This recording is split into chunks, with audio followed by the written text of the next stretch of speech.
Guys வணக்கம். இன்னைக்கு பேண்டில் ஸ்டோர் சீரியலில் என்ன நடந்தது அப்படின்றத பார்க்கலாம். ஸோ ஃபர்ஸ்ட் சீன் என்ன காட்டுறாங்க அப்படின்னா, நம்ம நேற்றே பார்த்தோம் இல்லையா, மீனா வந்து அந்த கடையை இடிக்கிறாங்க. ஸோ சக்திவேல் இருந்துட்டு இரு உன்னை என்ன பண்ணுறேன் பாரு அப்படின்னு சொல்லிட்டு குமார் கிட்ட சொல்லி எம்எல்ஏ ஃபோன் பண்ணுறா அப்படின்றாரு. ஸோ மீனாவும் இருந்துட்டு போலீஸ்க்கு ஃபோன் பண்ணுறோம் அப்படின்னு ஃபோன் பண்ணுறாங்க. அங்கே குமார் எம்எல்ஏக்கு ஃபோன் பண்ணி பார்த்தா அவரோட பிஏ எடுத்து சொல்கிறாரு, ஐயா ஊர்லே இல்லை, ஒரு வாரம் ஐயா வர்றதுக்கு ஆகும் அப்படின்னு. இல்லை நான் எப்படியாவது எமர்ஜென்சியாக பேசி ஆகும்போது ஐயா கிட்ட இப்போ கண்டிப்பாக பேச முடியாது அப்படின்போது இவர் இந்த பிரச்சனை சொல்கிறாரு.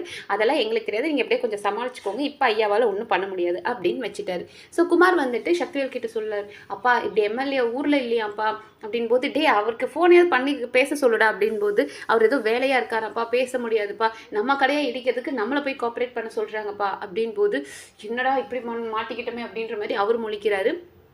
அதுக்கப்புறம் அவர் சொல்கிறாரு, இங்கே பாரு, என்னை வந்துட்டு இப்படிலாம் பண்ணாத, என் கடையிலேருந்து ஒரு செங்கலை பிரித்தா கூட அது உனக்கு தான் பிரச்சனை, இப்படி பண்ணாத அப்படின்னு பேசிகிட்டு இருக்காரு. கரெக்டான நேரம் போலீஸ் வந்துடுறாங்க. ஸோ போலீஸ் வந்ததுமே மீனா சொல்கிறாங்க, இப்படி நாங்கள் ஆல்ரெடி நோட்டீஸ் கொடுத்துருக்கோம், பட் இருந்தும் வந்துட்டு கவர்மெண்ட்டோட இடத்துல ஆக்கிரமிப்பு பண்ணிவிட்டு இப்படி சண்டை போட்டுட்ருக்காங்க அப்படின் போது போலீஸ் வந்துட்டு இவங்க கிட்ட சக்திவேல் கிட்ட, சார் கொஞ்சம் கோஆப்ரேட் பண்ணுங்க சார் அப்படின் போது, என்னையா நீ வந்து நமக்கு சப்போர்ட் பண்ணி பேசுவ அப்படின்னு பார்த்தா அந்த பொண்ணு சொல்கிறத சொல்லிக்கிட்டு இருக்க அப்படின் போது, சார் இது அரசாங்க பிரச்சனை, ஒன்றும் பண்ண முடியாது சார், நீங்கள் அவங்க சொல்கிறத கேளுங்க சார் அப்படின் போது, அதெல்லாம் முடியாது, இங்கே பாரு என் கடையை தொட்ட நீ கெட்ட அப்படின் போது, நீங்கள் இடிங்க அப்படின்னு சொல்கிறாங்க. ஸோ ஜேசிபி அப்படியே போய் அந்த சக்திவேல் பிரதர்ஸ் அந்த பேர் இருக்கு இல்லையா, முதல்ல அந்த நேம் போர்டை ஒரு தட்டு அவர் கண்முறையே தட்டி தூக்கி வீசுகிறாங்க.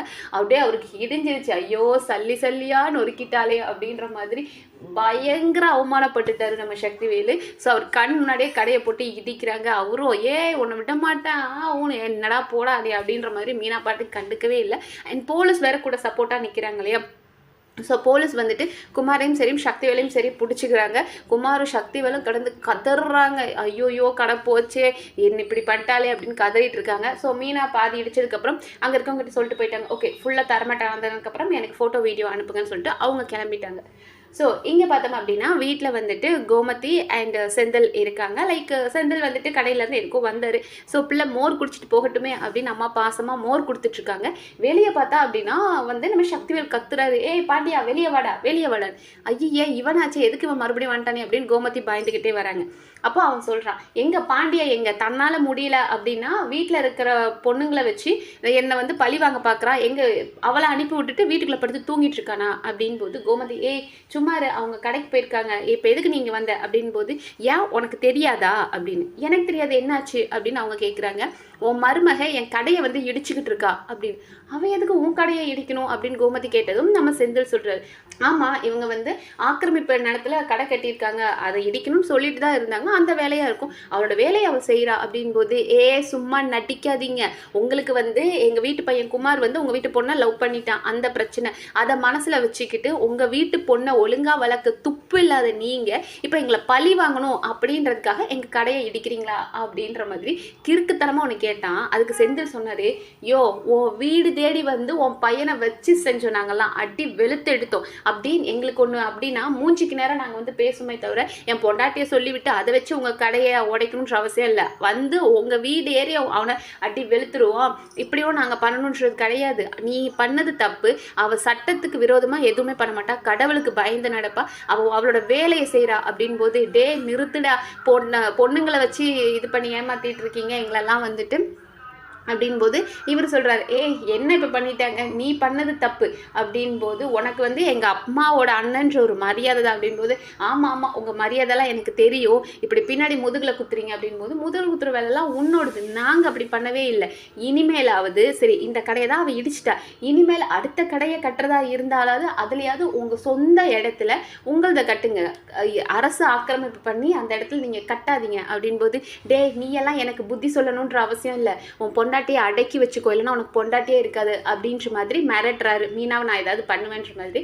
ஸோ செந்தில் சொல்கிறாரு, செஞ்சு தான் பாரு, என்ன உன்னால் பண்ண முடியும், என் பொண்டாட்டி அவளோட வேலையாக அவள் செய்கிறா, எந்த ஒரு பழி வாங்கணும் இந்த குடும்பம் அந்த குடும்பம் அப்படிலாம் யோசிக்காமல் அவள் வேலையை அவள் செய்கிறா, அவள் கடமை உணர்வோடு அவள் வேலை செய்கிறா, அதை மீறி நீ என்ன பண்ணுறன்னு பார்ப்போம், இந்த பூச்சாண்டி காட்டுற வேலைலாம் என்கிட்ட வச்சுக்காத அப்படின்னு. ஏன்னா கோமதி சொல்கிறாங்க, ஏண்டா நீங்களாம் சும்மாவே இருக்க மாட்டீங்களாடா, நீங்கள் பண்ணுறது கடவுளு கூட அடுக்காதா அப்படின்ற மாதிரி திட்டும்போது, இவனுங்கிட்டலாம் என்னம்மா கடவுளை பற்றி பேசிட்டு, இவெல்லாம் என்ன பண்ணிடுவான், பூச்சாண்டி காட்டுவா, மீனாவை உன்னால் தொடக்கூட முடியாது, நீ அப்படி நினச்சா கூட உன்னை நான் ஏதாவது பண்ணிடுவேன், என்கிட்ட இந்த வேலையெல்லாம் வச்சுக்காத, மீனாவெல்லாம் உன்னால் ஒன்றுமே பண்ண முடியாது அப்படின்றான்.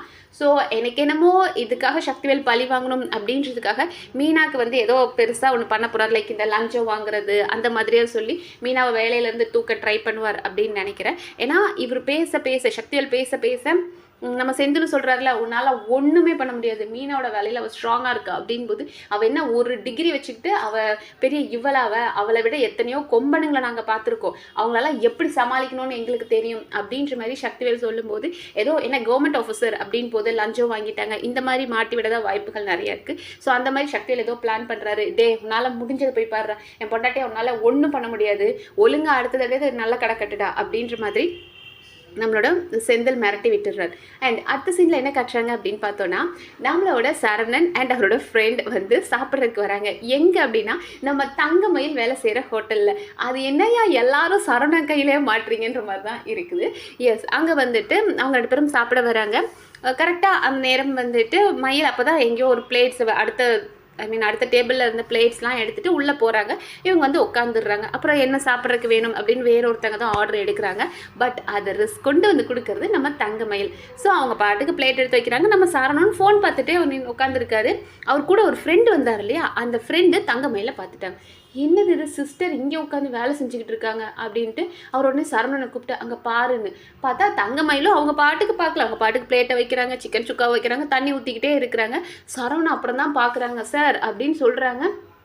பார்த்தா சரவணனை பார்த்தது செம்ம ஷாக்கு. அப்படியே இவங்க தண்ணி ஊற்றிட்டு இருந்தாங்க இல்லையா, அந்த கிளாஸில் இருந்த தண்ணி ஃபில் ஆகி கீழே கொட்டுது. ஏன்னா ஒருத்தருக்கு ஒருத்தர் அந்த ஷாக்கில் பார்த்துட்டு இருக்காங்க. இந்த தண்ணி கொட்டுறத மேனேஜர் பார்த்துடுறாரு. அவர் வந்துட்டு, என்னம்மா நீ உனக்கு ஒரு வேலை கூட ஒழுங்காக செய்ய தெரியாதாம்மா, தண்ணியை இப்படி ஊற்றிட்டு இருக்க, வேலைக்கு சேர்ந்து 1.5 மாதம் ஆச்சு, ஒன்றும் ஒழுப்படியாக செய்ய தெரியல, எப்போ பாரு இப்படியே பண்ணிட்டு இருக்க, இதுக்கெல்லாம் உனக்கு நான் சம்பளம் கொடுத்துட்ருக்கேன் அப்படின்னு பயங்கரமாக திட்டுறாரு. அப்போ அவரோட ஃப்ரெண்டு கேட்குறாரு, என்ன சிஸ்டர் எப்போதுமே சரவணனுக்கு மதிய சாப்பாடு கொண்டு வந்து கொடுத்து இங்கேயும் சாப்பாடு கொடுக்குற வேலைக்கு வந்துட்டீங்களா அப்படின்னு அவர் ஒரு பக்கம். அப்படியே நம்ம சரவணனுக்கு ரொம்ப அசிங்கமாக இருக்குது.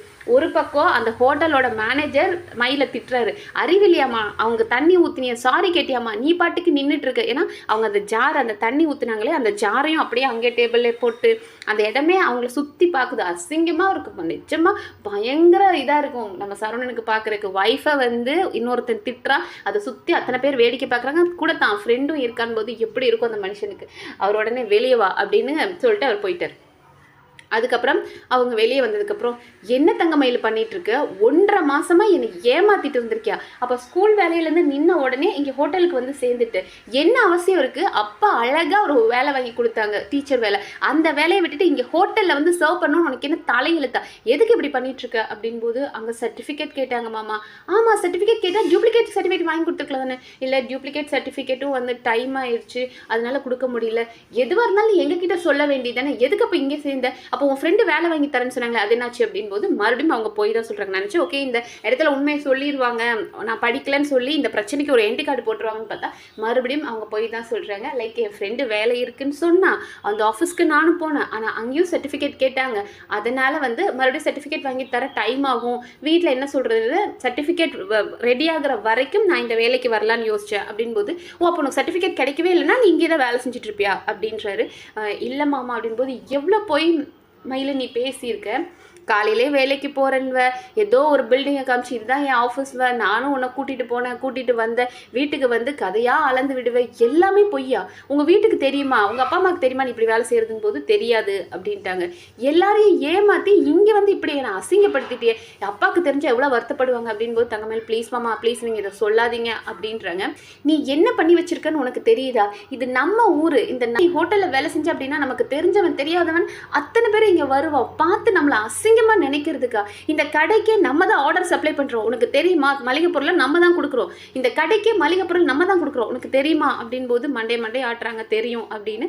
ஸோ சரவணன் கேட்டுட்டு பயங்கர ஷாக்கில் இருக்காரு.